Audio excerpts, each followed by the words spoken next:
Важно своевременно завершить строительство всех соцобъектов, особенно предназначенных для борьбы с коронавирусной инфекцией. Об этом премьер-министр Кубатбек Боронов заявил в ходе совещания. Глава правительства также подчеркнул важность обеспечения качества строительных работ. Строительные работы ведутся на 9 объектов. Это строительство 2 больниц в Бишкеке и Аше, а также перепрофилирование 7 помещений во всех областях республики.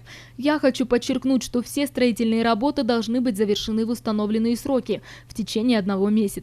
Я ставлю перед ответственными ведомствами строгие требования к качеству и срокам. Кроме того, Министерству финансов необходимо обеспечить соответствующее финансирование для приобретения медоборудования, сказал Кубатбек Боронов. Премьер-министр остановился на вопросах строительства новых зданий для школ, чьи помещения были признаны аварийными.